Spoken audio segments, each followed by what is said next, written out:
বড়ুয়া থানার ফতেপুর গ্রামের রেশন ডিলারের বাড়িতে অগ্নিকাণ্ডের ঘটনায় চাঞ্চল্য। এই ঘটনায় কি অভিযোগ ওই রেশন ডিলারের? দমকলের ইঞ্জিন ঘটনাস্থলে গিয়ে আগুন নিয়ন্ত্রণে আনে। আপনার আনন্দে আমাদের উদযাপন। বিয়ে হোক বা পার্টি, বহরমপুরে এবার luxury banquet hall at golden retreat. জেলায় একমাত্র পিলারলেস ব্যাঙ্কোয়েট, আছে স্পা, সালন, ক্লাব মেম্বারশিপের সুযোগও। বহরমপুর শিল্প তালুকে গোল্ডেন রিট্রিট। গভীর রাতে রেশন ডিলারের বাড়িতে অগ্নিকাণ্ডের ঘটনায় চাঞ্চল্য ছড়ালো বড়ুয়া থানার ফতেপুর গ্রামে। আগুনে পুড়ে যায় গোয়াল ঘর, পুড়ে গেছে বেশ কয়েকটি গবাদি পশু।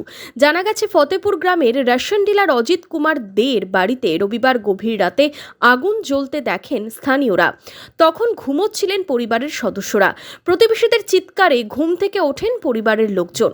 স্থানীয়রা আগুন নেভানোর কাজে হাত লাগান। পরে দমকলের কর্মীরাও ঘটনাস্থলে এসে পৌঁছয়। এর আগেই এই ডিলারের খড়ের গাদায় আগুন লাগানোর ঘটনা ঘটেছিল। কেউ গোয়াল ঘরে আগুন লাগিয়ে দিয়েছে বলেই অভিযোগ রেশন ডিলারের। বাড়িতে সব তালা চাবি মেরে শুয়েছিলাম খাওয়া দাওয়া করে। পাড়া প্রতিবেশী সব চেয়ে আগুন লেগেছে, আগুনে অজিত কাকার গোলে আগুন লাগিয়ে দিয়েছে, আগুন লাগিয়ে দিয়েছে। সঙ্গে সঙ্গে খিল দরজা তালা খুলে বেরিয়ে গেলাম, তা হাওয়া হাও করে আগুন জ্বলছে। গরু বাছুরগুলা সব হাওয়া হাওয়া করে হামলাইছে। সেকেল খুলে পাড়া প্রতিবেশী সেকেল খুলে বার করে দিয়েছে।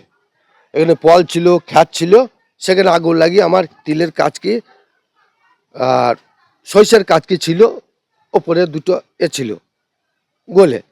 ওইখানে আগুন লেগে বাছুরে গায়ে পড়ে, বাছুরে অনেকটা লোম পুড়ে যায়। সাংবাদিককে ডেকেছে, সাংবাদিক এসছে, পুলিশ প্রশাসনে এসছে, পাবলিকও এসছে, জনগণে এসছে। তারা ফায়ার ব্রিগেড এখন আসেনি, জনগণরা পাবলিকরা পাড়া প্রতিবেশী বাগদিপাড়া, হিন্দুপাড়া, মুসলিম পাড়া সব লোক এসে লিবাচ্ছে।